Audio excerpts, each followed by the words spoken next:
पिछले 2 सालों से मुझे एकदम से बहुत ज़्यादा एंजल नंबर्स दिख रहे हैं, जैसे 111, 555। तो मैम इनका क्या सिग्निफिकेंस होता है? सिग्निफिकेंस देखो, अगर आपको ये एंजल नंबर्स देखते हैं तो that means there is something some calling from the ultimate, right?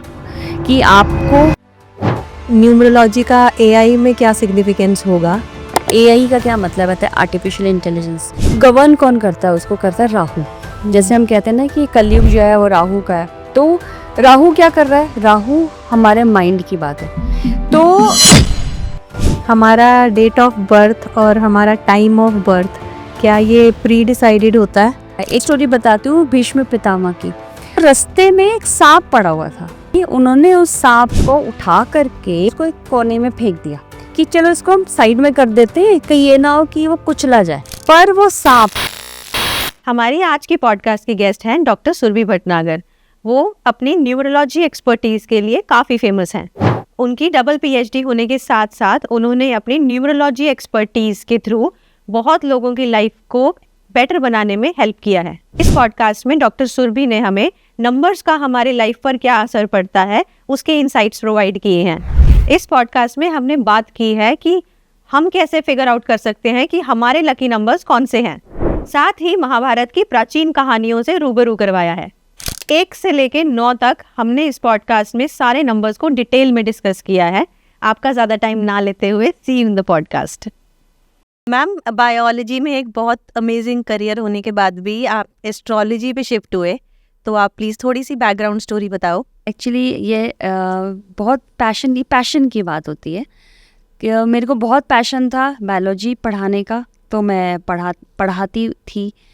Teaching का मुझे शुरू से ही बहुत शौक़ रहा है एंड बाय गॉड ग्रेस जब पढ़ाते थे तो स्टूडेंट्स कहते थे कि मैम आप से एक बार पढ़ने के बाद फिर दोबारा घर जाके भी नहीं पढ़ना पड़ता, सीधा ही पेपर में पढ़ते हैं और नंबर अच्छे आ जाते हैं। तो वो that was an honour for me, मुझे बहुत अच्छा लगता था। अगेन दूसरा पैशन ये था ये जानना कि ये सब चीज़ें वर्क कैसे करती थी बायोलॉजी में। ठीक है, हम लोग कहते हैं कि जीव कैसे काम करते हैं और जितने भी हम लोग हैं चलते कैसे हैं, सारी चीज़ें कैसे काम करती हैं।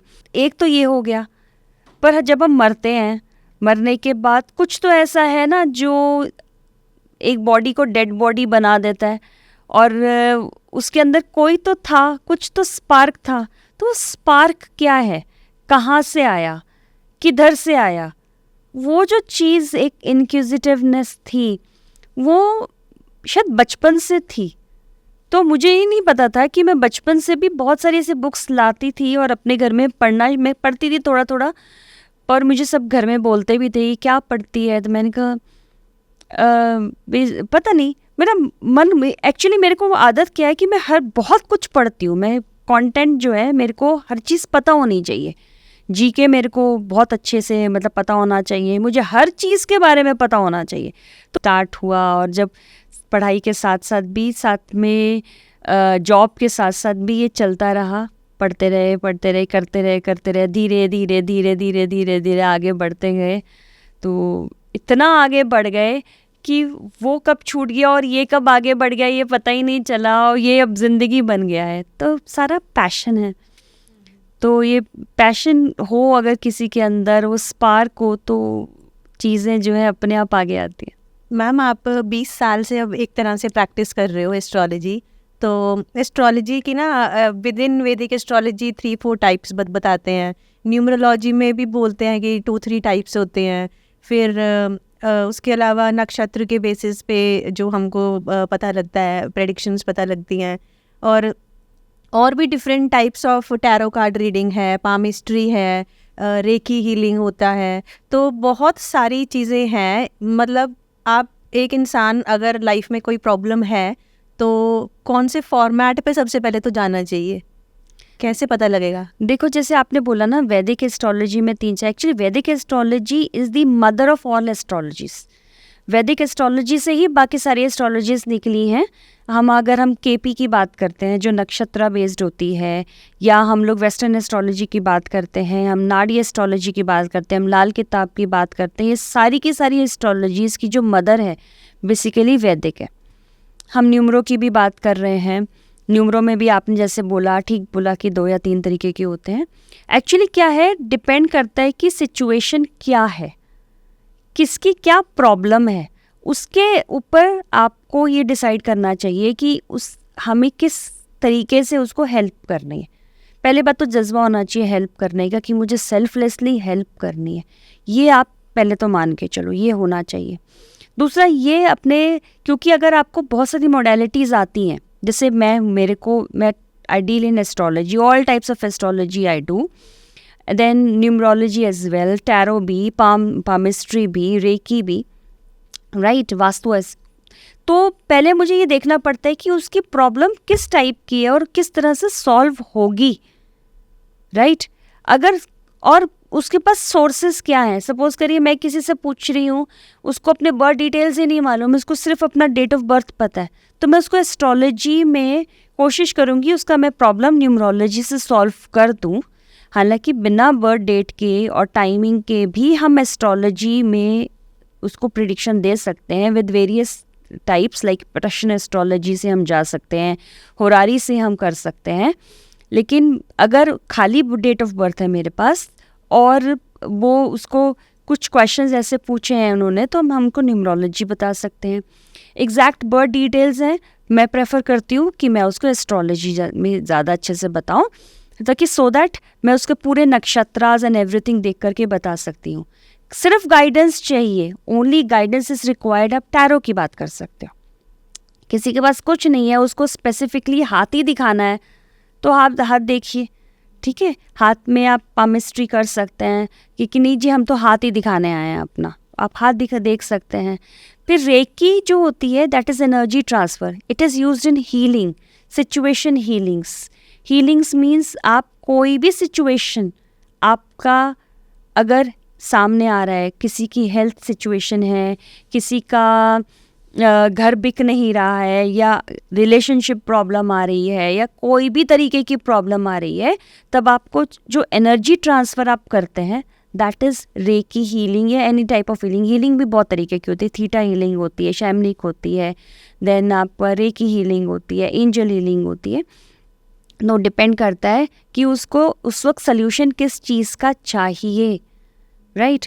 तो उस हिसाब से आपको, अगर जो एक्सपर्ट होगा वो वहाँ देखेगा कि वो कैसा सल्यूशन चाहिए, क्या क्वेश्चन है, तो देन एंड देयर डिसाइड किया जाता है। कई लोग तो बड़ी स्पेसिफिकली आते हैं हमें तो यही चाहिए, वो बात अलग है, then they are already decided. But अगर आप पे छोड़ा है तो आपको क्वेश्चंस देख के, उनका सिचुएशन देख के डिसाइड करना चाहिए कि किस तरह आपने उनको हेल्प करनी। तो मैम मतलब जो एक ऑथेंटिक एस्ट्रोलॉजर होते हैं उनको यूजुअली ये सारे फॉर्मेट्स की नॉलेज होती है? नॉलेज होती है, लेकिन ज़रूरी नहीं है कि वो प्रोफिशिएंट हों। जैसे कई सारे लोग होते हैं वो खाली एस्ट्रोलॉजी करते हैं, दे ओनली डू एस्ट्रोलॉजी।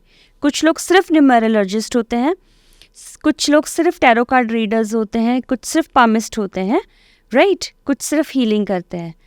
बहुत कम ऐसे हैं जो बहुत सारे फॉर्मेट्स को जान के उनको साध के हेल्प करने की कोशिश करते हैं। जैसे मैं कोशिश करती हूँ कि मुझे सब कुछ आता है।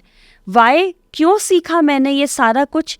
बिकॉज मेरे को ये लगा कि हो सकता है कि जो मेरे सामने आ रहा है, मेरे पास आ रहा है, उसको किसी और चीज़ की ज़रूरत है, तो मैं किसी को अपने सामने निराश करके नहीं भेजना चाहती। मुझे किसी न किसी तरीके का सलूशन देना ही देना है सो दैट उनको हेल्प हो सके। और आपको मैंने जैसे शुरू में बताया कि मुझे इंक्विजिटिवनेस बहुत है, मैं क्यूरियस बहुत हूँ, मुझे आना सब कुछ चाहिए, मेरे को हर चीज़ की नॉलेज मेरे लिए, आई थिंक वो जो भगवान ने एक डाल दिया है कि होना चाहिए। तो अगर मैं ऑकल्ट साइंसेस में आ गई हूँ तो मुझे ऑकल्ट साइंसेस के बारे में बहुत चीज़ें ऐसी जो और भी जैसे हमने नहीं बताई है। I practice at least more than 40-50 modalities, बहुत छोटी छोटी मोडालिटीज़ भी हैं, बड़ी भी हैं, वो सब हम करते हैं। तो ये मुझे पता होना चाहिए कि मुझे अपने सामने जो मेरा क्लाइंट बैठा है या मेरा जो जातक बैठा है उसको मैंने कैसे हेल्प करनी है। तो इसलिए मुझे ये सारी चीज़ें out of love, out of selflessness, out of helping की जो नेचर है हेल्प करने का, ये मैंने इसलिए भी सीखा। Very nice. मैम मैं ना जैसे न्यूमरोलॉजी रिलेटेड रिसर्च कर रही थी आपसे मिलने से पहले, तो बहुत सारे अब तो पॉडकास्ट ऐसे हैं जहाँ पे लोशो ग्रिड से आपको बर्थ चार्ट बनाना वो सिखा रहे हैं। तो मैंने भी सीखा फिर, क्योंकि मैं रिसर्च कर रही थी। एक क्वेश्चन मेरे माइंड में ये आया कि मैम मेरी ना स्कूल में एक फ्रेंड है जिसका डेट ऑफ बर्थ मेरे साथ है, हम सेम टू यू करते हैं बर्थडे पे। मेरी कॉलेज की 2 फ्रेंड्स हैं जिनका डेट ऑफ बर्थ मेरे साथ है। मतलब हम एक तरह से चार लड़कियां हैं जो सेम डेट ऑफ बर्थ पे हैं। पर मैम हम चारों की पर्सनालिटीज़, हमारे फ़िलहाल हमारी लाइफ चल रही हैं, हमारे डिसीजंस, हमारी परसेप्शंस लोगों के बारे में और जिस तरह से हम सोचते हैं मैम, चारों बहुत डिफरेंट हैं। तो जब भी मेरा बर्थडे आता है ना, तब मैं क्वेश्चन बहुत करती हूँ इस चीज़ को। सेम डेट ऑफ बर्थ है, हमारे टाइम ऑफ बर्थ शायद डिफरेंट है, तो क्या सिर्फ न्यूमरोलॉजी के बेस पे हम चारों के बारे में बताया जा सकता है? देखिए, अगर आपका डेट ऑफ बर्थ सेम है, मतलब ईयर भी सेम है, डेट सेम है, तो न्यूमरोलॉजी में तकरीबन सेम प्रेडिक्शंस आप लोगों की आएंगी।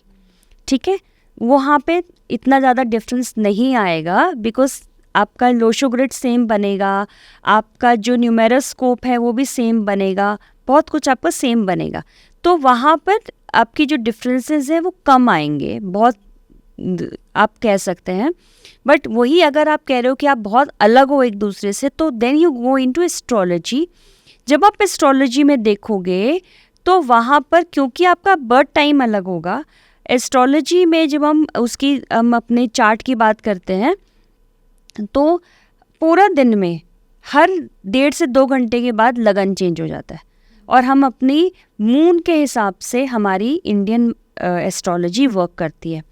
तो मून क्या करता है, 27 दिन में अपना पूरा चक्र पूरा करता है। 27 नक्षत्र हैं, तो एक नक्षत्र वो एक दिन में ही रहता है। ठीक है, और उसके डिग्रीज चेंज होते रहते हैं, प्लस हमारे लगन चेंज होता रहता है हर 1.5 से 2 घंटे के बीच में। तो 4 आदमी एक ही दिन में पैदा होने के बाद भी अलग अलग बिहेव करते हैं। क्योंकि उन पे एस्पेक्ट्स अलग पड़ रहे हैं, उनके प्लैनेट्स अलग बैठ रहे हैं, उनकी जो प्लैनेट्स हो सकता है वो किसी ऐसे घरों में बैठ रहे हों जहाँ वो उच्च के हो रहे हों या वो नीच के हो रहे हों, प्लस उनके नक्षत्रास बिहेव अलग कर रहे हैं। उनका मून किसी का जो है वो हो सकता है, नक्षत्र आप तीनों का चारों का एक ही होगा, लेकिन उसकी डिग्री चेंज हो जाएगी, उसका चरण चेंज हो जाएगा। कि कोई हो सकता है पहले चरण में है, कोई दूसरे चरण में है, पद आते हैं, फिर पहले चरण आते हैं, फिर पद आते हैं, तो वो भी चेंज हो जाएगा। फिर उसके जो उनके डीटीज चेंज हो जाएंगे, उनके प्लैनेट्स वो जो साइन करे हुए हैं वो चेंज हो जाएंगे, वो उसकी तरह से आप बिहेव करोगे। तो मैम आपने लोशो ग्रिड के साथ एक और चीज़ का नाम लिया, न्यूमेरोस्कोप। हाँ, ये तकरीबन सेम हो। मतलब मैंने किसी को न्यूमेरोस्कोप के बारे में बात करते हुए किसी पॉडकास्ट में नहीं सुना। न्यूमेरोस्कोप भी एक्चुअली में एक टाइप ऑफ लोशो ग्रिड की तरह ही हम कहते हैं।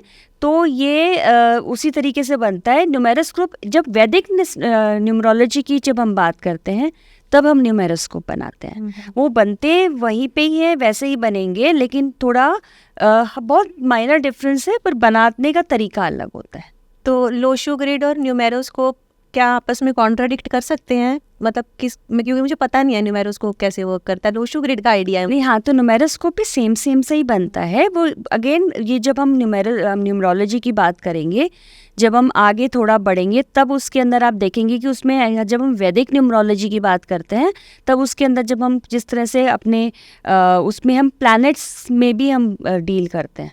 तो वहाँ पे प्लैनेट्स कहाँ बैठे हैं, किस तरह से कर रहे हैं, कहाँ पे कौन सा प्लैनेट, हम योग क्या बन रहे हैं, हम वहाँ पे लोशो ग्रिड में हम योग नहीं देखते, पर हम जब वैदिक न्यूमरोलॉजी में बात करते हैं तब हम योग क्या बन रहे हैं ये भी हम स्टडी करते हैं।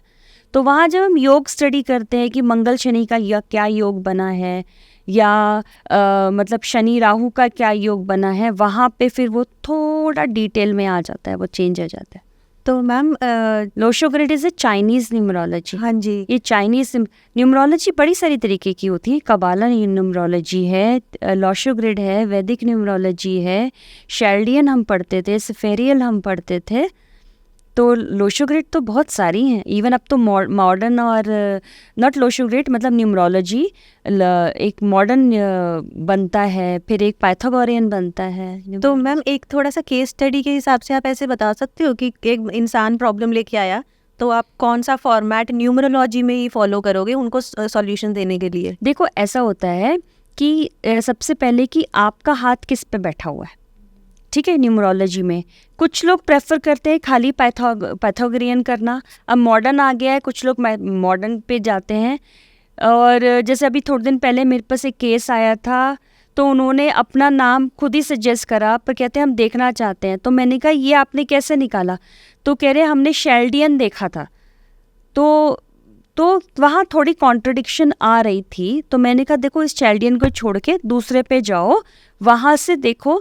आपको अगर आप मॉडर्न देखोगे और आप पाइथागोरियन देखोगे, उसमें आपको रिजल्ट्स ज़्यादा अच्छे इस वक्त मिल रहेंगे, आपके सिचुएशन के अकॉर्डिंगली डिपेंड करता है, ठीक है। तो देन आई सजेस्टेड देम कि पाइथागोरियन और मॉडर्न में आप देखिए, क्योंकि जब हम नेम चेंज कर रहे होते हो, जब किसी का नेम आप चेंज कर रहे हैं या आप किसी को नेम सजेस्ट कर रहे हैं, तो वहाँ पे बहुत डिपेंड करता है कि किस चीज़ को आप फॉलो कर रहे हैं, किससे आपको रिजल्ट्स ज़्यादा अच्छे आए हैं।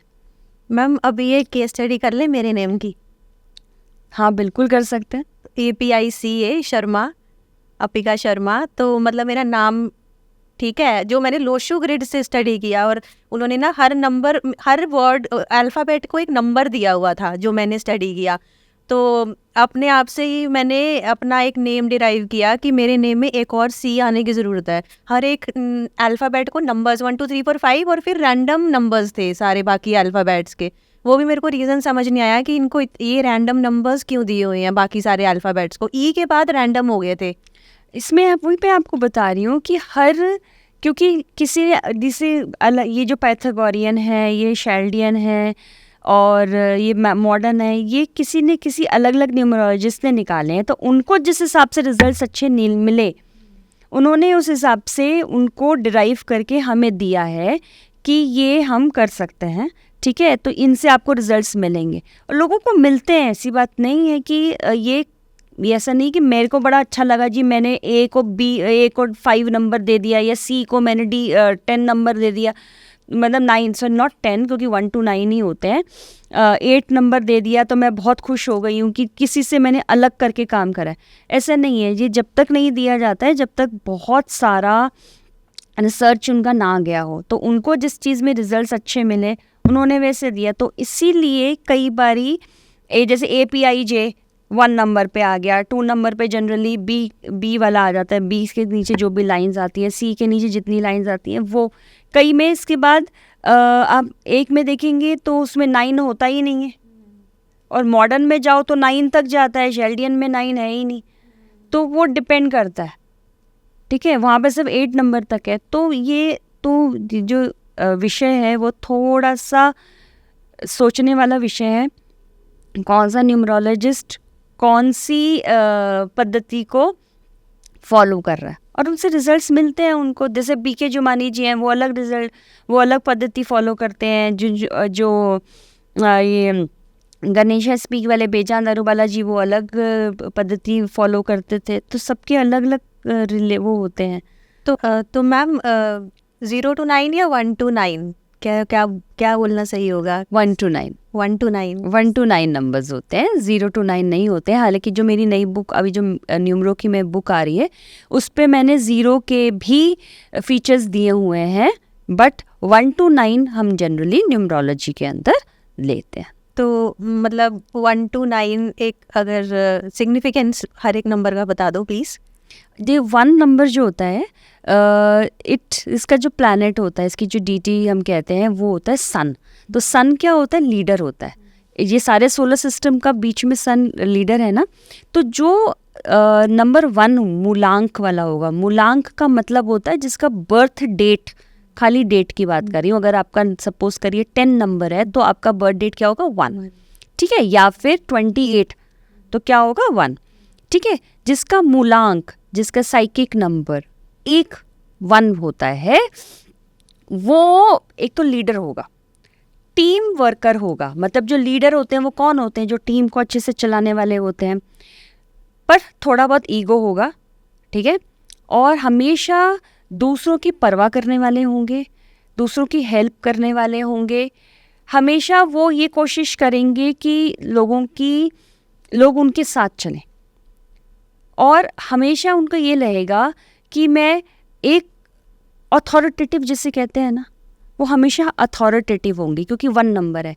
हमेशा आप देखोगे कहीं न कहीं पे भी वो जाएंगे तो वो अपना एक ऐसा ऑरा बना लेते हैं कि लोग उनसे बात करते हैं, कि उनसे पूछना शुरू कर देते हैं। उन्हें अपने आप ही लोग, स्वतः ही लोग ना अपना लीडर मानना शुरू करेंगे, क्योंकि उनका बिहेव ही ऐसा होगा, मैं करता हूँ ना, मैं करता हूँ ना, मैं करूँगा, मैं बताता हूँ, मैं ये, तो लोग अपने आप खींचे चले आएंगे। और वो चाहे वो एक गांव के पंचायत में लीडर बन जाए, चाहे वो अपने स्कूल में मॉनिटर बन जाए, चाहे वो कॉलेज के अंदर क्लास रिप्रेजेंटेटिव बन जाए, या फिर वो गवर्नमेंट के अंदर IAS ऑफिसर बन जाए या पॉलिटिशियन बन जाए, पर जिस भी एरिया में वो हैं, जो भी कैपेसिटी है उनकी, वहाँ पे वो लीडर होंगे और अथॉरिटेटिव होंगे, पर परवाह करेंगे, टीम लीडर होंगे। ये इम्पॉर्टेंट है ये, पर उनको ध्यान रखने की ज़रूरत है। हार्ट डिजीज़ उनको बहुत ज़्यादा होता है, क्योंकि सन के डिजीज़ के होते हैं हार्ट वाले, तो वो ध्यान रखना है। बहुत ज़्यादा कम, ज़्यादा नहीं, क्योंकि BP issues and all that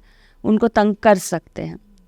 तो 1 नंबर वाले, उनका ऑरा देखना, लाल नहीं होगा फेस हमेशा थोड़ा पीलापन लेकर होगा, जैसे सन पीला पीला होता है ना, पर उनके फेस में जो राउंड फेस होगा, बात अलग, आभा ही अलग होगी, बाल कम होंगे, लेकिन ये होता है। अब हम जैसे नंबर 2 की बात करें, वेरी इमोशनल पीपल, बहुत इमोशनल है, बिकॉज गवर्न्ड बाय मून, चंद्रमा मून उनको गवर्न करता है। चंद्रमा में आपने देखा होगा 15 दिन ऊपर 15 दिन नीचे, है ना। चंद्रमा को हम इमोशंस के साथ रिलेट करते हैं, मदर के साथ रिलेट करते हैं। मम्मी कैसी होती है, प्यारी होती है ना, हमेशा इमोशनल, बहुत इमोशनल होती है, ठीक है। फिर आपने देखा होगा जो वो आते हैं, लहरें आती हैं समुद्र में, कभी ऊपर कभी नीचे, पानी चंद्रमा होता है। तो ये लोग बहुत इमोशनल होते हैं, बहुत जल्दी ये परेशान हो सकते हैं, बहुत जल्दी ये खुश भी हो जाते हैं, बहुत केयरिंग होते हैं। इनको लगता है बस किसी को कुछ होना नहीं चाहिए, बहुत जल्दी हर्ट भी हो जाते हैं। पर अगर काम करने जाएंगे तो प्लानिंग इनकी बहुत अच्छी होती है, बहुत ज़बरदस्त अच्छी प्लानिंग के साथ काम करते हैं। ये मेथोडिकल होते हैं, प्लानिंग इनकी बहुत अच्छी रहेगी, केयरिंग भी बहुत रहेंगे, और बहुत आप देखोगे थोड़े थोड़े चबी से, प्यारे प्यारे से, गोल गोल से रहेंगे। और इनका जो एक पास में से भी अगर आपके रहेंगे ना, ये बैठेंगे, तो आपको लगेगा कि अरे बड़े केयरिंग बंदा है, बहुत, ये व्यक्ति है बहुत केयरिंग है, ये तो बहुत ध्यान रख रहा है मेरा। तो ये उनमें से होता है। नंबर 2, उनको सावधान किस चीज़ से रहना है मैम?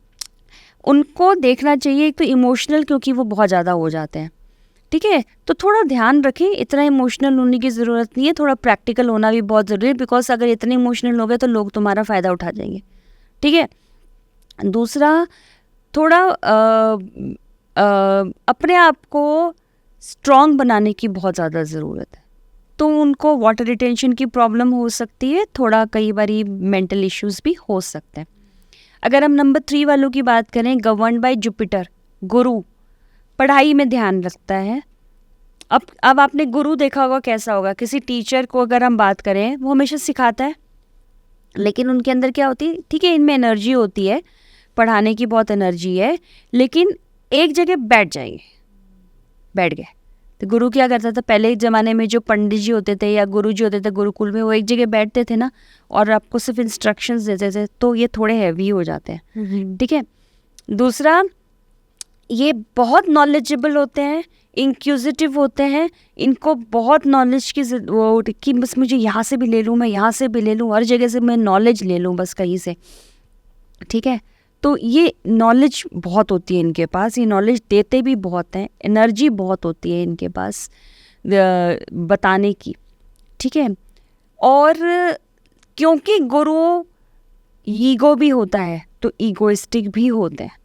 आप इनको अगर कुछ कह दोगे तो इनको गुस्सा भी आ जाएगा, फिर ये दोबारा ये अपने आप को ना आपसे साइडलाइन कर लेंगे, फिर ये आपको बड़ी मुश्किल से इनको मना पाओगे, फिर धीरे धीरे धीरे धीरे ये आपसे ना अलग हो जाएंगे, क्योंकि आपने इनकी इंसल्ट करी है या आपने इनकी जो है थोड़ा इनका ईगो हर्ट करा है। बोलेंगे कुछ नहीं, क्योंकि गुरु बोलता कुछ नहीं है, धीरे धीरे अपने आप को आपसे अलग कर लेते हैं। ये किया है एक 3 नंबर वाले ने मेरा ऐसा हुआ है किसी के साथ। हुआ है ना, मतलब जो हम बता रहे हैं वो ठीक है, सब सही है।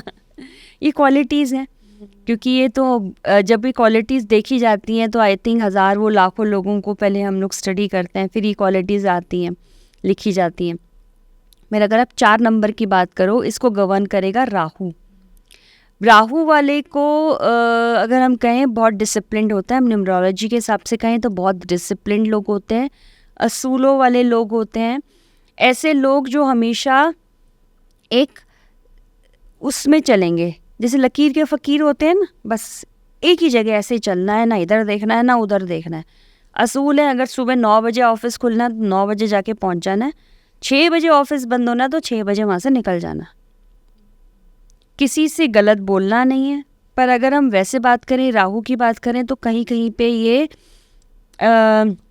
अगर नेगेटिवली अगर राहु काम कर रहा है तो फिर वो राहु वाली हरकतें भी होती है। अगर नेगेटिव काम कर रहा है, एडिक्शन हो जाती है, ठीक है। चीज़ें कई बार अगर राहु नेगेटिव काम करेगा तो धोखा भी दे सकते हैं, एंटी सोशल भी बन सकते हैं। तो इसलिए राहु का पॉजिटिव काम करना बहुत ज़रूरी है। पर ये डिसिप्लिन बहुत होते हैं, ये एक तरह से आप ये कह सकते हैं कि बहुत ज़्यादा मेहनती होते हैं, बहुत मेहनती होंगे, असूलों वाले होंगे अगर राहु इनका पॉजिटिवली काम कर रहा है, अगर ये पॉजिटिव सेंस में ले तो, ठीक है। 3 और 4 दोनों को सावधान किस चीज़ से रहना होता है? 3 वालों को ध्यान रखिए, लीवर इश्यूज हो सकते हैं अगर आप ध्यान ना दें तो। लीवर, जैसे मैंने कहा, ओबेसिटी हो जाती है, ओबेसिटी हो सकती है, और ईगो इशू की वजह से कई बार ज़्यादा ही गुस्सा आ जाता है तो टेम्पर इश्यूज बहुत ज़्यादा हो जाते हैं, लीवर इश्यूज रहेंगे। और ये आप कह सकते हो लंग्स का जो पार्ट होता है, ये चेस्ट एरिया, तो उसमें लंग्स का इशू, नेज़ल इश्यूज जिसे कहते हैं ना, कि साइनस हो गया, ये सारे इश्यूज जो हैं 3 नंबर वालों को होते हैं। 4th नंबर वालों की अगर हम बात करें तो उनको इन्फेक्शंस बहुत जल्दी हो सकते हैं, ठीक है। Again Rahu is head, sir वाला हिस्सा जो होता है, तो यहाँ इस एरिया में माइंड कंट्रोल बहुत ज़रूरी है, ध्यान रखना। क्योंकि देखो, अगर आप माइंड कंट्रोल नहीं करोगे, एडिक्शन क्यों होगी? आपने अपना ध्यान नहीं रखा, ठीक है। उसके लिए तो वहाँ ध्यान रखने की बहुत ज़्यादा ज़रूरत होती है। अपने आप को कंट्रोल में रखो, कंट्रोल में रखोगे, ध्यान, खाना टाइम से खाओ, और खाना डाइट का कंट्रोल करने की बहुत ज़रूरत है। Not too much of spicy things should be consumed, वो ध्यान रखना होता है। तो ये सारी चीज़ें ध्यान रखने की ज़रूरत है। इन्फेक्शस, क्योंकि फूड पॉइजनिंग के ज़रा चांसेस इनके ज़्यादा होते हैं, क्योंकि उल्टा सीधा खाते हैं बाहर और फिर फूड पॉइजनिंग। राहु क्या इन्फेक्शन है, वो फूड पॉइजनिंग ज़्यादा देता है आपको। अब हम आ जाए नंबर 5 के ऊपर। 5 वाला जो होता है वो मरकरी से गवर्न होता है। Mercury means communication skills, mercury means जो आप नॉलेज को ग्रैस्प करते हो। एक होता है नॉलेज जो जुपिटर देता है, एक होता है कॉम्प्रहेंशन, जो वो कॉम्प्रहेंशन है वो मरकरी देता है आपको, ठीक है। कम्युनिकेशन स्किल्स हो गई, आपके बात करने का तरीका हो गया, आपका सोशल नेटवर्क हो गया, आप सोशली कितने एक्टिव है। तो मरकरी वाले बहुत एक्टिव होते हैं सोशली, मिलना जुलना बहुत पसंद है, दोस्त भी बहुत सारे होंगे, ठीक है ना। फिर हम ये कह सकते हैं इनकी कम्युनिकेशन स्किल्स चाहे कैसी भी फॉर्म में, रिटन फॉर्म में भी हो सकती हैं, बोलने के फॉर्म में भी हो सकती हैं, एक्टिंग के फॉर्म में भी हो सकती हैं, गाने के फॉर्म में भी हो सकती हैं, पोइट्री के फॉर्म में भी हो सकती हैं। तो कम्युनिकेशन स्किल्स इनकी बहुत अच्छी होती हैं अगर मरकरी बहुत अच्छा काम कर रहा है तो, ठीक है। और ये हमेशा कोशिश ये करते हैं कि बैलेंस बना के चलें सबके साथ। और ना बबली होते हैं, बबली इन द सेंस टिक नहीं सकते ये कहीं पे, एक जगह नहीं बैठे मिलेंगे, आप कूदते फांदते रहेंगे। आज यहाँ पे बैठे, थोड़ी देर बाद देखो कहीं यहाँ पे है ही नहीं बंदा, कहीं और व्यक्ति कहीं और ही चला गया। कहाँ है भाई, वो वहाँ घूमने चले गए हैं, या उससे बात करने चले गए, उठ के दूसरे कमरे में चले गए हैं, उससे बात करने, मतलब they are bubbly people, they do not sit at one place. कोई इतनी एनर्जी है ना इनके अंदर। बुध प्लैनेट आपने देखा ना, छोटा प्लैनेट होता है, बच्चा प्लैनेट होता है, सब न्यूमरोलॉजी में उसको बच्चा बोलते हैं, प्रिंस बोलते हैं। वो राजकुमार कभी एक जगह टिक नहीं सकता, वो हर एक से मिलने पहुंच जाता है, भागता रहता है। तो ये भी भागते रहेंगे, ये एक जगह टिकते नहीं है। इसलिए यहाँ पे इनको कहने को वो बैलेंस बना के रखते हैं, स्टेबिलिटी का नंबर बोलते हैं न्यूमरोलॉजी में, पर एनर्जी तो भरपूर है इनके अंदर, हर एक के साथ बना के रखेंगे। ये वो लोग होते हैं जो लड़ाई के अंदर ना सुलह कराने का भी काम कर सकते हैं, ये उनमें से है। इनको सावधान किस चीज़ से रहना चाहिए मैम? देखो, मरकरी है, नसों की प्रॉब्लम इनको रह सकती है, इनको क्रैम्प्स होते हैं, ध्यान रखने की ज़रूरत है। देन थायराइड का प्रॉब्लम हो सकता है। फिर ये जो है कम्युनिकेशन में थ्रोट का बहुत ध्यान रखना पड़ता है। तो जो लोग भी जैसे मरकरी के फील्ड में होते हैं वो अपने गले वाले का बहुत ध्यान रखते हैं, आपने देखा होगा, ठीक है। फिर बहुत इम्पॉर्टेंट ये है, प्रैक्टिकल बात बता रही हूँ, कि ये हमेशा जो बोल रहे हो ना वो बहुत ध्यान से बोलो। मरकरी खराब होता है तो बचपन में बच्चों को आपने देखा होगा स्टैमरिंग होती है, वो ठीक से बोल नहीं पाते हैं या देर से बोलना शुरू करते हैं। मरकरी खराब, और वो भी दूसरे घर में रख बैठा हो, दूसरा घर वैसे भी वाणी का होता है, और ख़राब मरकरी बैठ जाए तो बच्चा या तो बहुत देर से बोलता है या बोलता नहीं है, या स्टैमर करता है या हकलाता है, ये सारी चीज़ें वो करता है। तो ये देखना, तो मरकरी वालों को हमेशा जब भी बोलें सोच समझ के बोलें, क्योंकि वो बिना सोचे समझे कुछ भी बोल देते हैं किसी। अब आ जाओ नंबर 6 पे। नंबर 6 का जो प्लैनेट है वो है शुक्र महाराज। अब जो शुक्र है उसको हम लग्जरी, उसको हम पैसे, उसको हम ग्रैंडियोर से रिलेट करते हैं। तो जिसका मूलांक 6 है तो मतलब स्वतः ही उसके पास पैसा भी आएगा, स्वतः ही उसके पास ग्रैंडियोर भी आएगा, लग्जरी भी आएगी, वो सुंदर भी होगा, उसको सुंदर चीज़ें पसंद होंगी, उसको सुंदरता में रहना अच्छा लगता होगा, ब्रांडेड कपड़े, अच्छे कपड़े, ठीक है। ये और ऐसी हर ऐसी चीज़ जिसको आप लग्जरी के साथ जोड़ सकते हो वो ये 6 नंबर वाले पसंद करते हैं, और इनके पास आता भी है। सावधान किससे रहना होता है मैम? सावधान जैसे कि सपोज करिए, सबसे पहले तो इनको क्योंकि शुक्र हार्मोन्स को भी गवर्न करता है, हमारे ग्लैंड्स जो होते हैं वो शुक्र के अधीन होते हैं। तो जो भी ग्लैंडुलर इश्यूज होते हैं, रिप्रोडक्टिव पार्ट्स इंक्लूडिंग, ठीक है, ये ध्यान रखने की ज़रूरत होती है। ग्लैंडुलर जैसे हार्मोनल इश्यूज, पैनक्रियाज के इश्यूज हो गए। अच्छा, जब लीवर की इशू की हम बात करेंगे तो हम जुपिटर की बात करते हैं, ठीक है। जैसे पैनक्रियाज के इशू हो गए या दूसरे ग्लैंड्स के इशू हो गए, रिप्रोडक्टिव ऑर्गन्स के इशू हो गए, तो वो जो है हम लोग कहेंगे कि आप जो 6 नंबर वाले हैं उनको उसका ध्यान रखने की बहुत ज़्यादा ज़रूरत है, ठीक है। तो कोशिश ये करनी चाहिए कि अपनी जैसे खाना पीने से जो जनरली हार्मोन्स जब किसी के ख़राब होते हैं या किसी का रिलेशन ख़राब होता है तब हम कहते हैं कि शुक्र कहीं ना कहीं ख़राब हो रहा है। तो वहाँ फिर हम है ही नहीं रिलेशन, 6 नंबर के हैं, रिलेशन नहीं है, मतलब कि या तो एक देखो बच्चों के कोई रिलेशन नहीं होते, एक होता है कि एज है अभी की रिलेशन बनने में टाइम है। अगर हम कहते हैं कि बिट एज भी निकल गई है और रिलेशन बना ही नहीं है, पार्टनर नहीं है, लाइफ पार्टनर नहीं है कोई, तो इसका मतलब ये है कि शुक्र कहीं ना कहीं नेगेटिव इम्पैक्ट दे रहा है, राइट। शुक्र प्लैनेट इस नेगेटिवली, इधर वो प्लेस्ड है, उसके ऊपर दूसरे नेगेटिव प्लैनेट्स का या तो एस्पेक्ट आ रहा है या वो ऐसे घरों में बैठा हुआ है, उसकी पोजीशन ठीक नहीं है, अस्त हो रखा है, बहुत सारे प्रॉब्लम्स हो सकते हैं। या अभी जैसे हम अगर नक्षत्रों की बात करें तो उनकी वो दशा ही नहीं आई है जब वो शुक्र उनका एक्टिवेट हो, उनका शुक्र एक्टिवेट ही नहीं हुआ। 7 नंबर मैम। ओके, अब नंबर 7 की बात करें तो 7 नंबर केतु का नंबर होता है। 7 नंबर वाले लोग बहुत लेबोरियस होते हैं, बहुत मेहनती, जो रिसर्चर्स होते हैं, जो रिसर्चर्स आपने देखा वो क्या करते हैं, सारा दिन लगे रहते हैं, मेहनत करते हैं, पूरा उनका मुंह शायद ऊपर भी नहीं उठता, वो सारा दिन मेहनत करते हैं, राइट। तो रिसर्चर्स होते हैं, या रिसर्च अगर सपोज कोई नहीं भी करी है, PhD नहीं भी करी, हम उसको भी तो कहते हैं ना रिसर्च की। आपने अगर वर्ल्ड अपने रोज़मर्रा की लाइफ में भी आप इतना किसी चीज़ को रिसर्च करते हो, हर चीज़ में आपने उसको एनालिटिकली देखना है, हर चीज़ में आपने उसको घुस को देखना है, तो वो वैसे लोग होते हैं, ठीक है। बहुत मेहनती हैं, बहुत सिंपल लोग हैं, क्योंकि केतु का सिर्फ धड़ होता है, सर नहीं होता, तो ये सोचता नहीं है, इसको कुछ कह दो तो वो करेगा, ठीक है।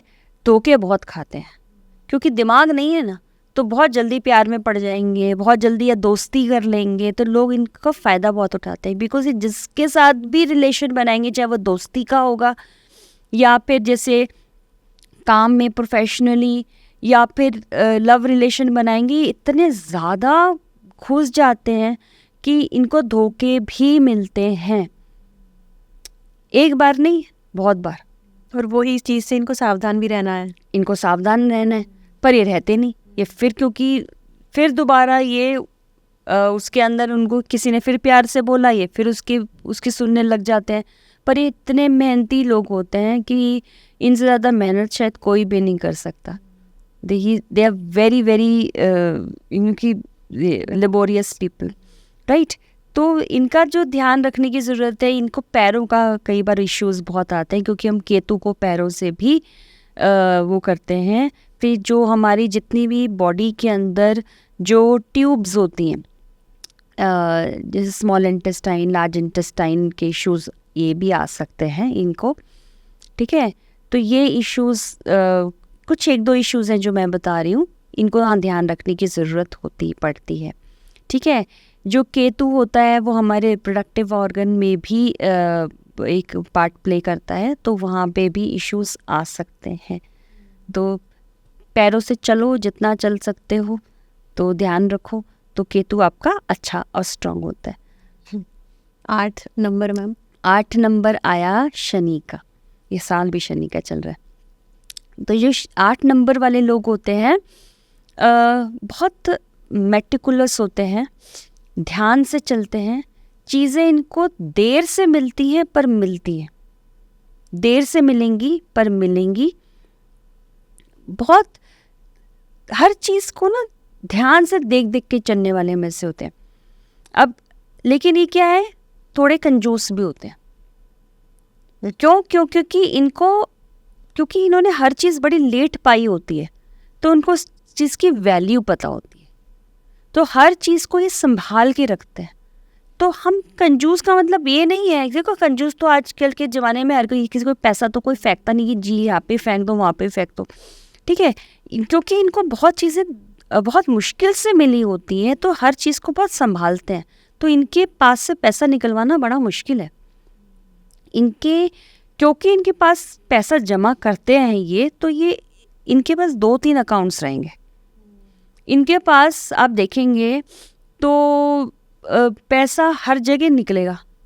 इनकी पैंट की 4 पॉकेट होंगी, तो 4 पॉकेट में 1-1 रुपया होगा, चाहे बेशक पड़ा होगा। इनके जितने भी पर्सेज होंगे, उनके वॉलेट्स में जो वॉलेट खोल लोगे 100 रुपये तो निकल ही आएगा, 100 या 10 रुपये निकलेंगे, ठीक है।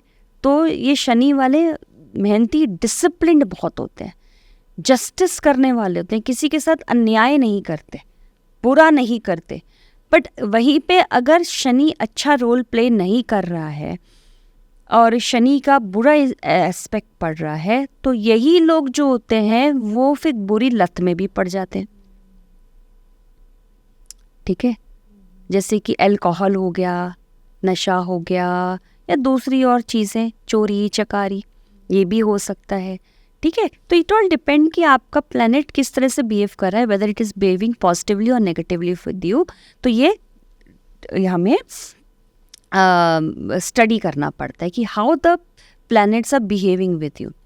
ध्यान क्या रखना चाहिए, शनि हमारे नेल्स को, बालों को, पैरों को, दांतों को, हड्डियों को, इन सब चीज़ों को गवर्न करता है। एक पार्ट हम कहते हैं कि हड्डियाँ सूर्य भी गवर्न करता है, पर शनि भी गवर्न करता है, बैकबोन आपकी शनि गवर्न करता है, तो वहाँ ध्यान रखने की ज़रूरत पड़ती है। ठीक है, पैर केतु के भी होते हैं, पैर हम शनि के भी बोलते हैं, तो इनको ध्यान रखने की ज़रूरत होती है। स्टोन्स हो जाते हैं, स्टोन पत्थर, वो शनि से होता है किडनी में। किडनी इशू, जबकि किडनी को हम शुक्र से मानते हैं, लेकिन जो स्टोन हो जाएगा वह कहीं ना कहीं शुक्र और शनि आपस में रोल प्ले करते हैं। ठीक है, वो हो जाता है।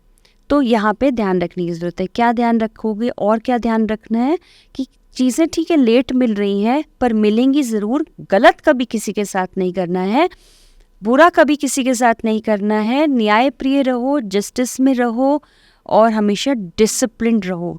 जितना डिसिप्लिन्ड रहोगे उतना शनि पॉजिटिव हो जाएगा। हर चीज़ में डिसिप्लिन लगाओ, खाने में लाओ, काम करने में लाओ, प्रोफेशनली, पर्सनली, तो डिसिप्लिन्ड हो जाता है। अब आ जाओ नंबर 9 पे, last number but not the least, Mangal का नंबर, हाईली एनर्जेटिक। अब मंगल की डीटी कौन थे? हनुमान जी, है ना। ठीक है, तो बहुत एनर्जी है, बहुत एनर्जी है, मरने मारने को तैयार। पर ऐसा नहीं है कि जिसमें चलते रास्ते में किसी को मार काट करना शुरू कर दिया, नहीं। अपने लोगों के लिए, सच्चाई के लिए, ह्यूमैनिटेरियन बहुत होते हैं, लोगों की हेल्प करने के लिए हमेशा तैयार। दोस्तों की तो बहुत ही हेल्प करेंगे, हमेशा खड़े रहेंगे साथ में। इसलिए हम कहते हैं मरने मारने को तैयार, कि हमेशा साथ में। गुस्सा भी बहुत आता है, बट हमेशा आप ये देखिए कि दूसरों की हेल्प करने के लिए, अपने फ्रेंड्स की हेल्प करने के लिए प्रोटेक्टिव बहुत होते हैं, अपने घर वालों के लिए भी और लोगों के लिए भी। गलती कभी देख नहीं सकते। इन्होंने देखा कि हाँ भाई कोई चीज़ कहीं गलत हो रही है, तो वहाँ पहुँच गया हनुमान जी के तरह उनकी हेल्प करने के लिए वाला। ठीक है, अब क्योंकि इनको गुस्सा बहुत होता है, इनके बीपी इश्यूज़ आप देखते हैं कई बार बहुत ज़्यादा हो जाते हैं, तो प्लस मंगल से हम लोग कई बार हम कहते हैं इनको हार्ट इश्यूज़ भी बहुत हो जाते हैं। ठीक है, तो यहाँ पे इनको अपना टेम्पर बहुत संभालने की ज़रूरत है। कोशिश करो ना, प्रैक्टिकली थोड़ा सा मैच्योरिटी दिखाओ, तो इतना ज़्यादा लोगों के लफड़ों में ना पड़ो तो ज़्यादा बेटर है, क्योंकि वो लोग तो परे हो जाएंगे और आप फंस जाओगे, ये इम्पोर्टेंट है। तो बहुत बहुत टचवुड एनर्जी वाले लोग होते हैं ये। तो कम ये जो मंगल की बात करें तो हम मैम 9 नंबर से मुझे ध्यान आया है कि 2025 को ईयर ऑफ फॉर्च्यून बोल रहे हैं बहुत लोग, बहुत जगहों पे, क्योंकि वो 9 नंबर का साल है। तो इसमें कितना सच है? अगर हम बात कर रहे हैं, वो इसलिए उसको बोल रहे हैं फॉर्च्यून, बिकॉज देखो जो 9 नंबर होता है ना, अभी क्या है, लास्ट नंबर है 1 to 9 में, तो बहुत कुछ हम कहते हैं जब चीज़ लास्ट पे पहुंच जाती है तो बहुत बहुत बहुत बहुत कुछ क्वालिटी सबकी भी इसमें आ जाती हैं, तो ये ठीक है। इसको फॉर्च्यून इसलिए भी बोलते हैं क्योंकि वो नंबर 9 जो है अल्टीमेट नंबर होता है। हम 369 की बात करते हैं ना, तो अल्टीमेट नंबर होता है 9 नंबर। तो 9 नंबर अपने आप में एक बहुत ही स्पिरिचुअल नंबर है, एक ऐसा नंबर है जो देता भी है चीज़ें। ठीक है, 9 देवियाँ, आप जैसे देवियाँ कितनी हैं? 9 है। ठीक है, 9 प्लैनेट्स हैं। तो ये जो चीज़ें हैं, 9 इज़ अपने आप में बहुत ऑस्पिशियस है, इस वजह से हम इसको फॉर्च्यून का वो भी बोलते हैं, बिकॉज इट्स अपने आप में बहुत ही फॉर्चुनेट और बहुत ही ऑस्पिशियस नंबर है। मैम अभी आपने 369 बोला ना, तो इससे ना मुझे एंजल नंबर्स ध्यान आ गए, और मुझे 369 लेटली बहुत दिख रहा है, और मतलब पिछले 2 सालों से मुझे एकदम से बहुत ज़्यादा एंजल नंबर्स दिख रहे हैं, और जो इंस्टाग्राम पे देख लेती हूँ वो मैं मान लेती हूँ कि ये है, जैसे 111, 555। आज 1111 है। हाँ जी, आज 1111 है मैम। मतलब एंजल नंबर्स कई 12 भी काफ़ी दिखता है, 11 तो रोज़ ही दिखता है मैम, 111, और कई बार ऐसा होता है पूरा दिन में लगातार मुझे सारे एंजल नंबर्स दिखते हैं 1 से लेके 9 तक, और 369 अभी लेटली काफ़ी दिख रहा है। तो मैम इनका कुछ क्या सिग्निफिकेंस होता है? सिग्निफिकेंस देखो, अगर आपको ये एंजल नंबर्स देखते हैं तो that means there is something, some calling from the ultimate, right, कि आप आपको कहीं ना कहीं इंडिकेशंस आ रहे हैं। अब ये डिपेंड करता है कि जो नंबर्स आपको दिख रहे हैं वो कौन से नंबर दिख रहे हैं, उसके हिसाब से डिडक्शंस होती है। जैसे 369 को हम बहुत ही अल्टीमेट नंबर बोलते हैं, क्योंकि 369 जो होता है वो, अगर आप टेस्ला भी आपने अगर पढ़ा होगा, टेस्ला की वो सब पढ़े होगी, तो 369 हम मैनिफेस्टेशन का नंबर भी बोलते हैं। इफ़ यू राइट, जैसे आपने कोई भी मैनिफेस्टेशन करनी है, आपकी कोई भी इच्छा है, तो आप सुबह 3 बार लिखिए, दोपहर में 6 बार लिखिए, रात को 9 बार लिखिए, राइट? आपने ऐसा किया तो आप करते जाइए उसको। या तो आप 3 डेज करिए, 6 डेज करिए, 9 डेज करिए। मैं जनरली लोगों को 9 डेज करने की बोलती हूँ। 3 महीने करिए, 6 महीने करिए, 9 महीने करिए, लाइक दैट 369 करके। किसी भी टाइम, मतलब सुबह कोई भी टाइम, सुबह करिए 3 बजे 3 बारी, दोपहर में 6 बारी लिखिए, 6, या बोल भी सकते हैं अगर आप नहीं लिख पा रहे हैं आप। नहीं तो क्या, हवा में लिखो ना। अगर कहीं कुछ नहीं मिल रहा, कोई बात नहीं, ये मेरा बोर्ड है, ये मेरा पेन है, हाथ से लिखो, उससे मैनिफेस्टेशंस पूरी होती है। Ultimate, this is the number for manifestation. तो मेगा से जो आपने पढ़ा होगा, जो टेस्ला थे वो 369 पे बहुत रिसर्च कर रहे थे। तो 369 एक बहुत ही ऑस्पिशियस नंबर मानते हैं जब हम मैनिफेस्टेशन की बात करते हैं। तो मैम आज है, आपने क्योंकि बताया ही है कि आज 11/11 है, तो बहुत ऑस्पिशियस डे पे आपसे मिले हैं, तो पॉजिटिविटी आई है। बिल्कुल फील हो रही है। मुझे भी बहुत पॉजिटिव लग रहा है आपसे बात करके। अपनी नॉलेज शेयर करना मुझे हमेशा बहुत अच्छा लगता है। तो जब आप इतना रिसर्च करिए आपने, तो आपको भी मतलब आई थिंक बहुत सारी नॉलेज है इसके बारे में। बहुत अच्छा लगा बात करके कि हम आपस में जब बात करते हैं और सेम वेवलेंथ पे बात होती है, तो कुछ और ही निखर के रिजल्ट अच्छा आता है। हाँ जी। तो मैम, जब आपने नंबर्स बताए थे तो आपने मूलांक के बोला था कि आपका मूलांक ये हो, तो जैसे अब मेरा 6 और 5, 6 मूलांक है, डेस्टिनी नंबर 5 है, तो 6 और 5 दोनों की चीज़ें एप्लीकेबल होंगी ना मेरे ऊपर? एब्सोल्युटली, बिल्कुल बिल्कुल। तो आजकल मोबाइल नंबर्स, अकाउंट नंबर्स, ये चीज़ें लोग, मैम मैंने तो लोग देखे हैं जो डिलीवरी डेट भी न्यूरोलॉजिस्ट से निकलवा के उस दिन डिलीवरी करवाते हैं। होता है। तो कितना सच्चा इन चीज़ों में? नहीं, सच्चाई होती है, बिकॉज हमारे पास भी आते हैं लोग एस्ट्रोलॉजी में कि डेट बता दीजिए कि किस डेट पे बच्चा होना चाहिए। बिकॉज वो हम लोग क्या देखते हैं, हम प्लैनेट्स देख लेते हैं कि वो प्लैनेट्स की क्या ऑस्पिशियस पोजीशन आ रही है। टाइमिंग्स हम लोग सजेस्ट करते हैं, वो तो भगवान की वो मर्जी होती है किस दिन किस वक्त बच्चे ने पैदा होना है। और अगर वही टाइमिंग पे हो, हमने जो दिया है उस पे अगर आता है बच्चा इस दुनिया में, तो वो तो बहुत ही अच्छी बात हो जाती है। बाकी सारा उसके ऊपर है, एक जन्म एक मृत्यु उसने अपने हाथ में रखी हुई है। तो आते, ये बिल्कुल ठीक है कि निकलवाते हैं, डेट भी निकलवाते हैं, टाइमिंग्स भी निकलवाते हैं, और वो होता भी है। तो ये चीज़ें आप बिल्कुल ठीक है, सटीक है, और फ़र्क पड़ता है। बिकॉज देखो, आपने कोई डेट चूज़ करी, आप चाहते हैं कि आने वाला जो बच्चा है वो इस डेट पे पैदा हो, तो ये क्वालिटीज़ लेके आए। तो अगर उस डेट पे पैदा होगा तो वो क्वालिटीज़ उसके आएंगी ना। और वो टाइम भी अगर वही हुआ जो ऑस्पिशियस बताया है, उसी टाइम पे आया, तो क्वालिटीज़ उसके अंदर आएंगी ही आएंगी। और अगर उसका भाग्य ने साथ दिया और वो उसी टाइम पे आ गया जो हमने दिया है, और भगवान ने वही टाइम उसके लिए चूज़ किया होगा, फिर तो वारे न्यारे बच्चे के। तो मैम, मोबाइल नंबर्स और account numbers, bank account numbers change होते हैं न्यूमरोलॉजी के हिसाब से। मोबाइल न्यूमरोलॉजी अपने आप में एक अलग सब्जेक्ट है। ओह, हाँ, मतलब न्यूमरोलॉजी एक सब्जेक्ट है, मोबाइल न्यूमरोलॉजी अपने आप में सब्जेक्ट है। एस्ट्रो न्यूमरोलॉजी एक सब्जेक्ट होता है, मेडिकल न्यूमरोलॉजी एक सब्जेक्ट होता है, राइट?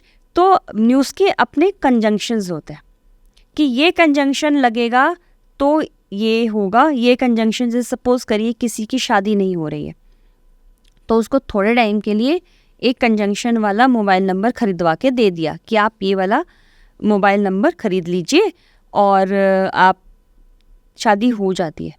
पर फिर वो नंबर चेंज करवा देते हैं, शादी होती ही रहेगी फिर। ठीक है, फिर इसलिए आप लिया आपने, जब आपका काम हो गया तो आप उस नंबर को आप चेंज कर दो, डिस्कार्ड दैट नंबर और टेक सम अदर नंबर। जिससे कि हम लोग मोबाइल नंबर से देख सकते हैं, हम उनको बताते हैं कि कई बार मेरे पास आते हैं, मैंने कहा अच्छा तो आप ओरेटर तो बहुत अच्छे होंगे, आप बात तो बहुत अच्छी कर लेते होंगे, या आपको ये प्रॉब्लम आ रही है, आपकी लाइफ में ये प्रॉब्लम आ रही है, या आपके पैसा नहीं रुकता है आपके हाथ में, तो कंजंक्शंस होते हैं।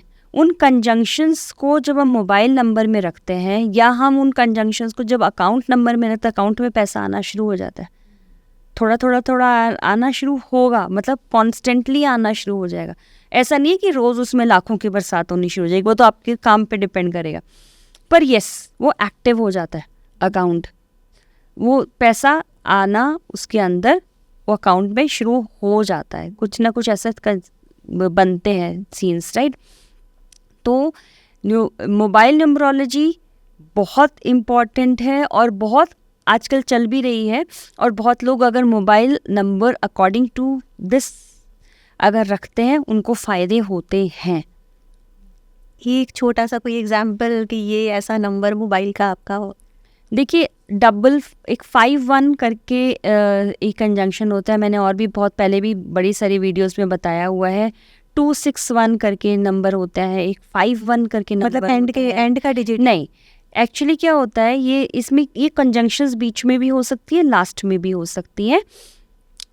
ऐसा होता है, हम लोग पूरा नंबर भी देखते हैं कि पूरा नंबर का क्या बन रहा है, टोटल क्या बन रहा है, प्लस कंजंक्शंस भी देखते हैं। बिकॉज खाली क्योंकि मोबाइल नंबर में 10 नंबर होते हैं, और वो 10 नंबर के आप सोचो 20 कॉम्बिनेशंस बन सकते हैं ना। 3 के भी देखोगे तो अगेन कॉम्बिनेशंस बन सकते हैं। तो कुछ कंजंक्शंस जैसे एक 51 और 15 की कंजंक्शन हो गई, 9119 की हो गई, 216 की हो गई, ये कॉम्बिनेशंस हों तो बहुत अच्छा है, ठीक है। उसके अंदर बाकी के भी देखने पड़ते हैं कि कुछ वीक कॉम्बिनेशंस या कोई नेगेटिव कॉम्बिनेशंस तो नहीं किसी के बन रहे। बट अगर 1551, 216, 9119 ये कॉम्बिनेशंस लोगे तो पैसा को आने में सपोर्ट करता है, हेल्प करता है। मैम, जब मैं लोशो ग्रेड के बारे में पढ़ रही थी तो किसी ने बोला था कि 2000 ऑनवर्ड्स तो जेनजी जनरेशन है, उसका तो 9 आता नहीं है, 99 के बाद फिर 2000 स्टार्ट हो गया। तो मतलब वो उन्होंने बोला कि 9 नहीं है, 9 सारे इमोशनल है। हाँ जी, है ना, एग्जैक्टली। तो उनका रेमेडी क्या है कि जेनजीज का रेमेडी क्या है? उनके पास 9 नंबर तो यूजुअली अब नहीं होगा, क्योंकि वो वाला टाइम अब 2000s में चला गया।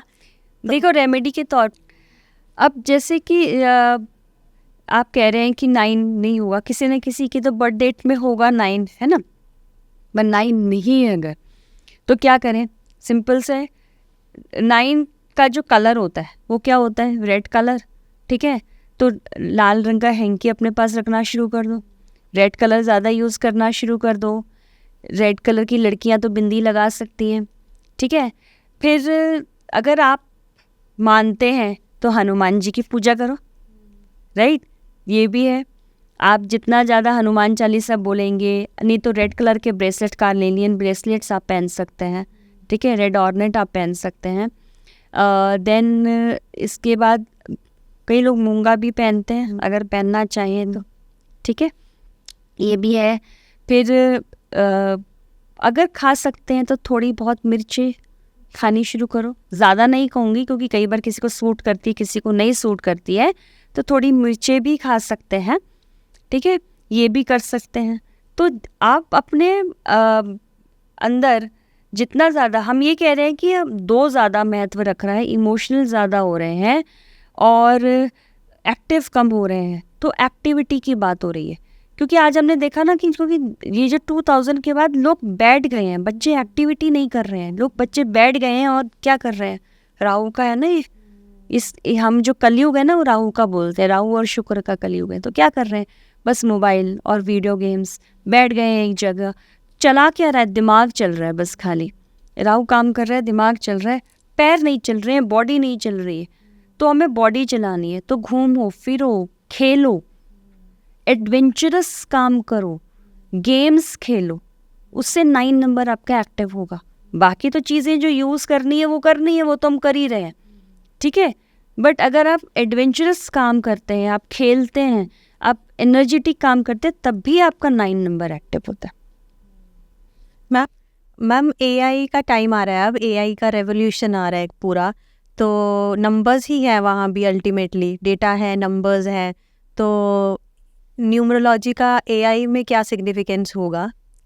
देखिए, मैं न्यूमरोलॉजी से हट के अगर बात करूँ, न्यूमरोलॉजी, एस्ट्रोलॉजी सबकी बात करी हूँ। एआई का क्या मतलब आता है? Artificial intelligence. गवर्न कौन करता है उसको? करता है राहु। जैसे हम कहते हैं ना कि कलयुग जो है वो राहु का है, तो राहु क्या कर रहा है? राहु हमारे माइंड की बात है। तो राहु ने क्या करा? हमारे माइंड को एक तरह से ग्रैब कर लिया, हमारे माइंड को वो गवर्न करके चल रहा है। बहुत ज़रूरी है, अगर वो नेगेटिवली काम कर रहा है, बहुत ज़रूरी है ये ध्यान रखना कि हम कितनी रिस्पॉन्सिबली एआई को हम लोग यूज़ कर रहे हैं।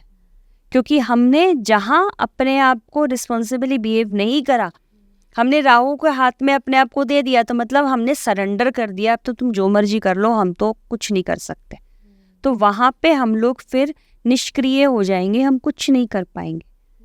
हम क्या कर रहे हैं? राहु, अगर हम मैथोलॉजिकल टर्म्स में देखें, अगर ये हम लोग अपने शास्त्रों में देखें, राहु क्या है? राहु एक राक्षस है। तो हम अपने आप को कहाँ पे, हम एक राक्षस के मुंह में दे रहे हैं अपने आप, राइट?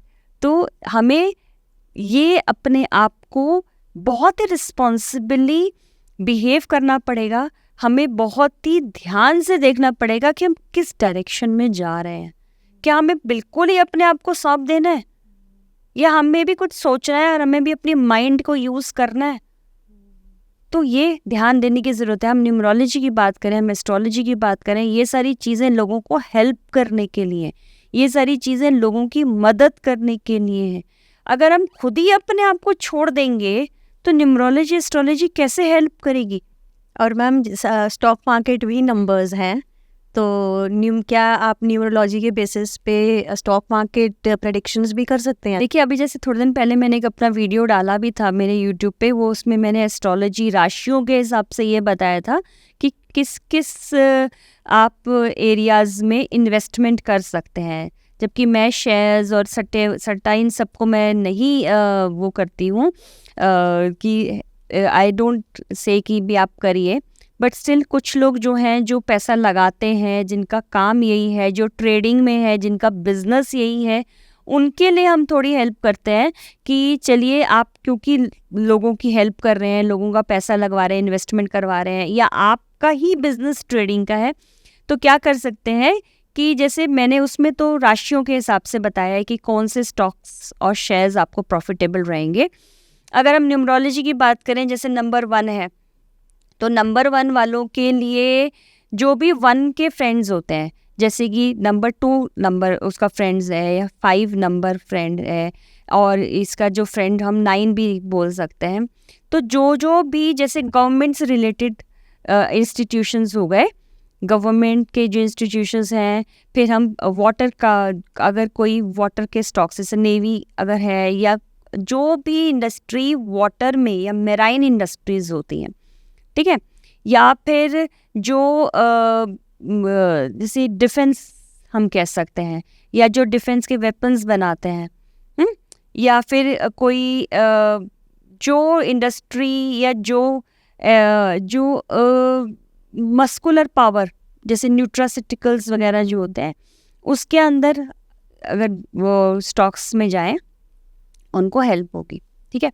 दूसरा, अगर नंबर 2 की बात करते हैं हम, तो ये अगेन हम ये कह सकते हैं कि गवर्नमेंट के इंस्टीट्यूशंस जो पब्लिक सेक्टर वाले होते हैं, अगर उनके स्टॉक्स हैं उनके अंदर, या फिर अगेन इसमें हम ये कह सकते हैं कि if they go for something like in जो इस इंडस्ट्री में आग का यूज़ होता है, आग का यूज़ जैसे कि फर्नेंसेस होते हैं ना, ठीक है, फर्नेंसेस वाले जो होते हैं, और जहाँ बनता है या माइंस होती हैं, वहाँ पर ये हेल्प हो सकती है। नंबर 3 में हम कहते हैं जैसे एजुकेशनल इंस्टीट्यूशंस हो सकते हैं, या फिर जो कॉलेजेस, किसी इंस्टीट्यूशंस के जो भी शायद निकलते होंगे, शेयर्स वगैरह होते होंगे। मैंने अभी थोड़े दिन पहले देख रही थी, मैं एडटेक काफ़ी आ रहे हैं। हाँ, है ना, वो जैसे पीछे पहले इंस्टीट्यूट्स जो कॉलेजेस वगैरह को के पूरा वो जो पढ़ाते हैं, या जिनके जो कोर्सेज निकलते हैं उनमें वो कर सकते हैं, राइट। प्लस ये भी हम देख सकते हैं जो गोल्ड में वो इन्वेस्ट करें उनको फ़ायदा होगा, ठीक है। गोल्ड के शेयर में अगर करते हैं, ठीक है। अगर नंबर 4 की हम बात करते हैं तो ये भी डिफेंस इनको सूट करेगा, नंबर 4 को। प्लीज़ अगर नंबर 4 में ये जाते हैं, जैसे कि हम कहें कि मिलिट्री, जैसे मिलिट्री, हम डिफेंस तो हम बोल ही चुके हैं। कंप्यूटर्स में, राइट, कंप्यूटर्स का अगर ये जो हार्डवेयर की बात कर रही हूँ मैं, अगर हार्डवेयर में ये करेंगे तो इनको फ़ायदा होगा। या फिर कम्युनिकेशन सेक्टर जहाँ पे नेटवर्किंग होती है वहाँ पे फ़ायदा होगा, ठीक है। फिर अगर हम 5 नंबर की बात करते हैं तो जो भी इंडस्ट्रीज़ कम्युनिकेशन में डील करती हैं, जैसे कि एक्टिंग इंडस्ट्री होती है, उसमें भी आई थिंक एक्टिंग के अंदर भी कुछ कंपनीज ऐसी होती हैं जिनके शेयर्स होते हैं, हाँ जी, राइट। या फिर जो कंपनीज कम्युनिकेशन डिवाइसेस बनाती है, टीवी हो गया, रेडियो हो गया, राइट, टेलीफोन हो गया, मोबाइल्स, इसके अंदर वो डाल सकते हैं। 6 नंबर की बात करें तो आर्किटेक्चरल फर्म्स अगर हैं कोई, या housing, manufacturing, decoration, interior designing की अगर फर्म्स हैं कोई, या फिर टेक्सटाइल फर्म्स होती हैं, टेक्सटाइल फर्म्स हैं, रेडीमेड गारमेंट्स की अगर कोई हैं तो इसके अंदर वो करें। या ज्वेलरी हो गई, आर्टिफिशियल ज्वेलरी वाली, या फिर gold jewellery but designer diamond jewellery जिसमें गोल्ड थोड़ा बहुत यूज़ हो, तो इनके भी शेयर्स होते हैं, यहाँ कर सकते हैं। नंबर 7 की बात करें तो ऐसी एरियाज़ जहाँ पर रोड्स कंस्ट्रक्शन वाला जगह एरिया है, रोड्स एरिया कंस्ट्रक्शन है, पाइप्स की जो अगर इंडस्ट्री है तो वो आप ले सकते हैं। तारों वाली की जो वायर्स की इंडस्ट्री है वो हम ले सकते हैं। या फिर हम कहें तो अगर कोई रिसर्च इंस्टीट्यूट्स हैं उनके अगर शेयर्स हैं या कोई रिसर्च में कोई है तो वो हम कर सकते हैं। 8 की बात करें तो अगेन कंस्ट्रक्शन, हाउसिंग, जहाँ पे कंस्ट्रक्शन हो रही है, हाउसिंग के शेयर्स होते हैं, लोहा, देन ऑयल, पेट्रोलियम। 9 नंबर की अगर हम बात करें, अगेन डिफेंस तो मैं बोलूँगी, रेस्टोरेंट्स भी ले सकते हैं हम, बड़ी बड़ी रेस्टोरेंट्स की या होटल्स की चेन्स वगैरह अगर हैं जहाँ पे खाना बनता है। आजकल ऐसी ऐसी इंडस्ट्रीज़ भी हैं जो खाना बना के बेच रही है, ठीक है, उसको हम देख सकते हैं, ठीक है। या अगेन जहाँ पे भट्टी लगती है, ऐसी इंडस्ट्रीज़ होती हैं तो वहाँ पे आप शेयर्स खरीद सकते हैं उनके। अमेजिंग। मैम, एक लास्ट क्वेश्चन है कि हमारा डेट ऑफ बर्थ और हमारा टाइम ऑफ बर्थ, क्या ये प्री डिसाइडेड होता है और हमारी सोल इसको चूज करती है एस्ट्रोलॉजी में, एज इन इस कॉन्सेप्ट से रिलेटेड क्या पर्सपेक्टिव है? ऐसा है, जो कर्मा हमने करे हैं, क्योंकि सारा जो भी खेल है वो सारा कर्मा बेस्ड है। हमारे कर्म के हिसाब से हमारे को डेस्टिनी मिलती है, ये सबको पता है। हाँ, ये मैं कहूँगी कि भी मैं सबको बोलती हूँ कि जो आपका चार्ट होता है वो आपका 50% डेस्टिनी होता है एंड 50% आपकी फ्री विल होती है, ठीक है। आपको मिला है, आपको जो कर्म है वो तो उसके हिसाब से भुगतना तो पड़ेगा, पर फ्री विल के हिसाब से आप थोड़ा बहुत रेमेडी करके या पूजा करके या थोड़ी सी अपने को चेंज करके आप फिर भी उसको आराम से आप जीवन निकाल सकते हैं। आपका जो आपने कर्म करे हैं उस कर्म करने के हिसाब से, आपने जितने भी जन्मों में कर्म करे हैं उसके हिसाब से जो कॉम्बिनेशंस बनेंगे नक्षत्र के, प्लैनेट्स के, जिस तरह से वो कॉम्बिनेशन बनेंगे, आपको आपके कर्मों का फल देने के लिए आप उसी वक्त पैदा होगे। जैसे मैंने पहले भी बोला था, जन्म और मृत्यु हमारे हाथ में नहीं है, वो भगवान ने अपने हाथ में रख रखी है। हम बाकी सब आप कुछ कर सकते हो, जन्म और मृत्यु हम नहीं आपकी कर सकते। तो आपको आपके कर्मों के हिसाब से जो टाइम आपका फिक्स हुआ है आप तभी पैदा होगे। वही मैंने आपसे थोड़ी देर पहले कहा था ना कि हम बता देते हैं कि इस टाइम पे पैदा हो तो अच्छा है, अगर भगवान ने साथ दिया और भाग्य ने साथ दिया तो आप तभी पैदा हो जाते हो, ठीक है, वरना 1 या 2 मिनट आगे पीछे होगा ही होगा, कुछ भी कर लो। लेकिन डिसाइडेड है, डेट भी डिसाइडेड है, टाइम भी डिसाइडेड है, क्योंकि वो कॉम्बिनेशन जब बनेगा आपको अपने कर्म को लेने के लिए आपको शायद एक छोटी सी स्टोरी आपको पता है या नहीं, ये मुझे मालूम नहीं है। रावण ने सारे ग्रहों को अपने वश में किया हुआ था, ठीक है, क्यों? क्योंकि अब उसने क्या करा था, जब उसका पुत्र पैदा होने वाला था तो वो चाहता था मेघनाद अजय हो, अमर हो, उसको कोई कुछ नहीं कर सके, कोई उसके खिलाफ कुछ नहीं। तो उसने जैसे शनि जी को 11वें घर में उसने बांध दिया, ठीक है, ताकि वो हमेशा उसका हेल्प करें सब। एट द टाइम ऑफ उसके बर्थ में शनि जी ने अपनी टांग बाहर निकाल दी, एक पैर बाहर निकाल दिया उस घर से, और वहाँ उसकी मृत्यु का योग बन गया कि ये इस टाइम पे इस वक्त ऐसे मरेगा। और जिसकी वजह से कहते हैं कि रावण ने शनि महाराज की एक पैर जो है उसका वहीं तोड़ दिया था, ये कह के कि तुमने पैर कैसे बाहर निकाला, राइट। तो जिसको जब जो मिलना है वो तो मिलना ही है। ये एक मैंने आपको थोड़ा स्टोरी बताई है जस्ट बताने के लिए कि ऐसे होता है। एक और स्टोरी बताती हूँ भीष्म पितामह की। वो उस जन्म में एक राजा थे और वो गए थे आखेट पे, तो रास्ते में एक सांप पड़ा हुआ था, ठीक है।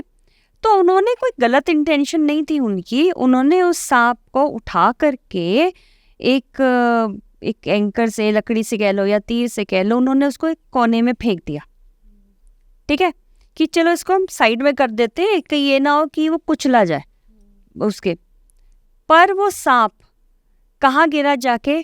कंटीली झाड़ियों में, और वो झाड़ियाँ उसके फंस गई, और वो जितने दिन वो सांप उन झाड़ियों में फंसा रहा, उसके खून रिसता रहा, जितनी झाड़ियाँ, जितनी कांटे उसमें फंसे, उसके कांटों को मल्टीप्लाई करके शर, उतने उसके तीर, और जितने दिन वो रहा उतने ही दिन वो शरशैया पे पड़े रहे। तो कहते हैं वो कर्मों का हिसाब तो मिलेगा। तुमने वो 101वें जन्म में चाहे वो अनइंटेंशनली करा था, पर करा तो था, उसने तुम्हारे को बदुआ तो दी, वो रोता तो रहा, वो फंसा तो रहा, वो दर्द से कराहता तो रहा, जबकि उसकी कोई गलती नहीं थी। मैम मुझे गूज़बम्स आ गई स्टोरी सुन। तो ये तुम्हें मिला, तो कर्म के हमें मिलते हैं, चाहे हम, और उन्हीं कर्मों का जो कॉम्बिनेशन जब वो बनेगा तो उसी हिसाब से उसी टाइम पे हम अपने यहाँ पर आएंगे और अपना वो कर्म भोगेंगे। अब आ जाओ सोल की बात पे। अब सोल का हम जनरली कहते हैं कि 1000 years का जो है सोल का लाइफ रहता है, ठीक है। अब किसी ने 50 जन्म जी लिए हैं फिर आया है, किसी ने अभी स्टार्टिंग ही करी है, ठीक है। तो जितने जन्म हम जीते चले जाते हैं हमारी सोल उतनी ही मैच्योर होती चली जाती है। तो जब हम देखते हैं ना कि कोई छोटा बच्चा है, वो 10 साल की उम्र में बहुत ही बड़ी बड़ी बातें कर रहा है, और कोई 50-60 साल की उम्र में भी बच्चों वाली बातें कर रहा है, मतलब कोई सेंस नहीं बन रहा, तो वो सोल की मैच्योरिटी है, वो सोल मैच्योर हो रही है, वो मैच्योर सोल के साथ पैदा हुआ है, इसलिए उसको पहले से बहुत कुछ पता है और उस तरह से बिहेव कर रहा है लाइफ में। आपने देखा होगा बड़े सारे लोग जो होते हैं वो बचपन में सन्यासी बन जाते हैं, या वो अच्छी बड़ी बड़ी बातें कर रहे होते हैं, लोगों को समझा रहे होते हैं, वो बचपन में ही निकल जाते हैं संन्यास लेने, या वो दिव्य पुरुष बन जाते हैं। कई लोग तो हम कई लोगों को देखा है वो लास्ट तक झंझटों में ही पड़े रहते हैं। तो वो सारा सोल का चक्कर है, ठीक है, मैच्योरिटी का चक्कर है। तो हमने जितना टाइम पढ़ा, पुराना हमने पढ़ाई करी हुई है, वो सब सोल ने पढ़ा हुआ है।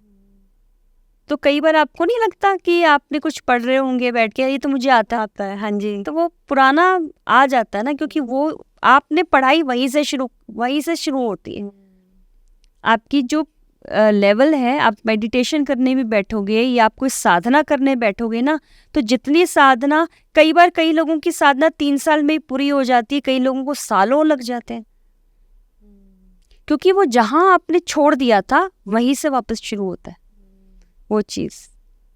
और ये बिल्कुल ठीक है कि हमारी सोल हमारे घर को, हमारे माँ बाप को, सबको चूज करती है, क्योंकि हमने कर्म भी तो भुगतने हैं, जिसका लेना देना है उनके साथ हमने जो करना है, जाना तो वहीं पड़ेगा ना। तो चूज तो हम करते हैं जन्म लेने से पहले कि अच्छा हमें यहाँ जाना है, हमें यहाँ जाना है, क्योंकि हमें सब कुछ भुगतना है, क्योंकि जिसके साथ जो देना लेना है, अच्छा इस जन्म में मैं इनके साथ लेना देना कर लेते हैं, चलो अगले जन्म में मैं यहाँ करेंगे। तो इसलिए हमारा नेवर एंडिंग प्रोसेस है, घूमते ही रहते हैं हम। तो कहते हैं ना जो मोक्ष मिलेगा आसान नहीं है, क्योंकि इतने जो कर्म पिछले करे पहले उनको खत्म, जब तक तुम्हारे कर्म 0 नहीं होंगे ना, मोक्ष नहीं मिलेगा। तो कई लोग कहते हैं योग बन गया, ये बन गया, इस जन्म में भी तो कर्म कर रहे हो, या तो वो मत करो, तो कहाँ से मोक्ष मिलेगा? बहुत मुश्किल है, बहुत मुश्किल है मोक्ष मिलना। जिसको मिलता है वो अल्टीमेट चीज़ है। मैम आप ज्ञान का भंडार हो, मतलब जब हम बैठे थे तो हम न्यूमरोलॉजी डिस्कस करने के लिए बैठे थे, लेकिन अभी इसके बाद मुझे ऐसे लग रहा है कि 2, 3, 4, 5 नंबर ऑफ पॉडकास्ट कर सकते हैं हम। मतलब इतना कुछ सीखने को है आपसे। पर अगले पॉडकास्ट में हम अब बहुत जल्दी मिलेंगे ma'am. Thank you so much. बहुत बहुत धन्यवाद आपका। Thank you ma'am. आप सबका